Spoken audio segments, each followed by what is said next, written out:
സഹോദരങ്ങളെ, നമ്മുടെ നാട് ഏറ്റവും വലിയ ഒരു ദുരന്തത്തിന് സാക്ഷ്യം വഹിച്ചുകൊണ്ടിരിക്കുന്ന സമയമാണ്.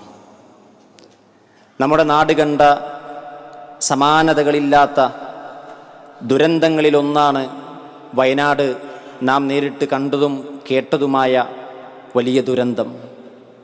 വയനാട്ടിലെ ഒരു ജനതയെ ഒന്നാകെ, ഒരു ഗ്രാമത്തെ ഒന്നടങ്കം അള്ളാഹുവിൻ്റെ പരീക്ഷണം നേരിട്ടിരിക്കുകയാണ്. ഈ സന്ദർഭത്തിൽ പ്രവാസികളെ സംബന്ധിച്ചിടത്തോളം അവരെ ചേർത്തുപിടിക്കൽ നമ്മുടെ ബാധ്യതയാണ്. മനസ്സുകൊണ്ടും സമ്പത്തുകൊണ്ടും ശരീരം കൊണ്ടും അവരെ ചേർത്തുപിടിക്കേണ്ട സന്ദർഭമാണ്. വിശുദ്ധ ഖുർആൻ നമുക്കതിലേക്ക് സൂചന നൽകുന്ന വ്യക്തമായ അധ്യാപനങ്ങൾ നമുക്ക് കാണാം.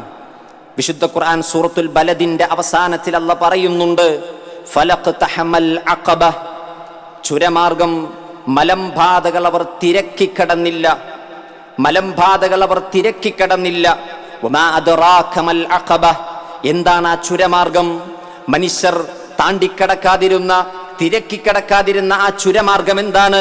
ഫഖു റഖബ, അടിമയെ മോചിപ്പിക്കലാണ്. ഔ ഇത്ആമുൻ ഫീ യൗമിൻ ദീ മസ്ഗബ, പട്ടിണിയുടെ കാലഘട്ടത്തിൽ പാവപ്പെട്ടവർക്ക് ഭക്ഷണം നൽകലാണ്. യതീമൻ ദാ മഖറബ, കുടുംബ ബന്ധമുള്ള യതീമിങ്ങൾക്ക് ഭക്ഷണം നൽകലാണ്. ഔ മിസ്കീനൻ ദാ മത്രബ, മണ്ണു തിന്നുന്ന അത്രമാത്രം ദാരിദ്ര്യമുള്ള മിസ്കീനിന് ഭക്ഷണം നൽകലാണ്.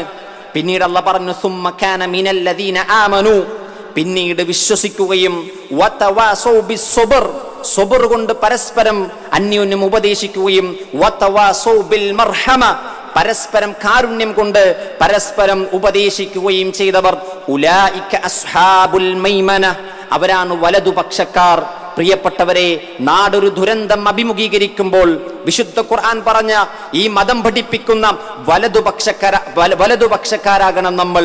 പ്രയാസപ്പെടുന്നവരെ ചേർത്തു നിർത്തുന്ന, പാവപ്പെട്ടവർക്ക് ഭക്ഷണം കൊടുക്കുന്ന, അകമഴിഞ്ഞ് സഹായിക്കുന്ന ആളുകളായി നമ്മൾ മാറണം. ഈ ഒരു മലമ്പാത നമുക്ക് താണ്ടിക്കിടക്കേണ്ടതുണ്ട്.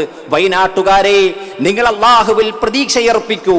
നിങ്ങൾ അല്ലാഹുവിൽ നിങ്ങൾ പ്രതീക്ഷയർപ്പിക്കൂ. അല്ലാഹു നിങ്ങളുടെ കൂടെയുണ്ട്. ഈ ദുരന്തമുഖത്ത് നമുക്ക് അല്ലാഹുവിനെ പറ്റി അവർക്ക് വലിയ പ്രതീക്ഷ നൽകേണ്ടതുണ്ട്. പല ആളുകൾ ഈ സന്ദർഭത്തിൽ അവരെ സഹായിക്കാൻ വേണ്ടി ഓടുമ്പോൾ, വ്യത്യസ്ത മതസംഘടനകൾ അവർക്ക് വേണ്ടി സഹായങ്ങളുമായി എത്തിക്കുമ്പോൾ, മറുഭാഗത്തൊരു വിഭാഗം അവർക്ക് സഹായം നൽകുന്നതിന് പകരം മതത്തെ കുറ്റം പറയുന്നു, ദൈവത്തെ ചീത്ത പറയുന്നു. നിങ്ങളുടെ ദൈവം എവിടെ പോയി? നിങ്ങളുടെ മതം എവിടെ പോയി എന്ന് ചോദിക്കുന്നവർ. പ്രിയപ്പെട്ടവരെ, പ്രകൃതിയിൽ ഒരു ദുരന്തമുണ്ടാകുമ്പോൾ എങ്ങനെ അതിനെ നേരിടണമെന്ന് മതമാണ് പഠിപ്പിക്കുന്നത്. യുക്തിവാദം അതിന് തത്വശാസ്ത്രം പഠിപ്പിക്കുന്നില്ല. എങ്ങനെ മറ്റുള്ളവരെ സഹായിക്കണമെന്ന് അള്ളാഹുവിന്റെ വചനങ്ങളാണ് പഠിപ്പിക്കുന്നത്. അതുകൊണ്ട് അള്ളാഹുവും അവന്റെ വചനവും അവന്റെ ആശ്വാസവാക്കുകളുമാണ് ദുരന്ത ഭൂമിയിലെ ആളുകൾക്ക് ആശ്വാസം നൽകുക. ദുരന്ത ഭൂമിയിൽ നിന്ന് രക്ഷപ്പെട്ട മനുഷ്യർ പോലും പറയുന്നത് എന്താണ്? ഞങ്ങളെ ദൈവം കാത്തു, എങ്ങനെയോ ഞങ്ങളെ ദൈവം രക്ഷപ്പെടുത്തി എന്നാണ്. ആ സമയത്തും അവരുടെ ഹൃദയത്തിൽ ഈമാൻ നുരപൊന്തുകയാണ്, അവരുടെ ഹൃദയത്തിൽ വിശ്വാസം ഉൾക്കൊള്ളുകയാണവർ. എന്നാൽ മാറി നിന്ന് വിമർശിക്കുന്ന ഒരു വിഭാഗം ആളുകളുണ്ട്. അവരെ നാം തിരിച്ചറിയണം. അല്ലാഹു സുബ്ഹാനഹു തആല ആ വയനാടിലെ ജനതക്ക് ആശ്വാസം നൽകുമാറാകട്ടെ. ആ പ്രയാസം അനുഭവിക്കുന്ന എല്ലാവർക്കും അല്ലാഹു തുറവിയും ഉദവിയും നൽകുമാറാകട്ടെ. നഷ്ടപ്പെട്ട മക്കളെക്കാൾ നല്ല മക്കളെ അല്ലാഹു നൽകുമാറാകട്ടെ.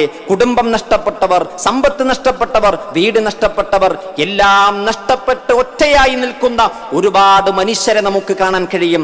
അല്ലാഹു അവരുടെ നിസ്സഹായതക്ക് അല്ലാഹു അഭയം നൽകുമാറാകട്ടെ. ചെറുതും വലുതുമായ മുഴുവൻ പാപങ്ങളും അല്ലാഹു നമുക്ക് പുറത്തു മാപ്പ് നൽകി അനുഗ്രഹിക്കുമാറാകട്ടെ.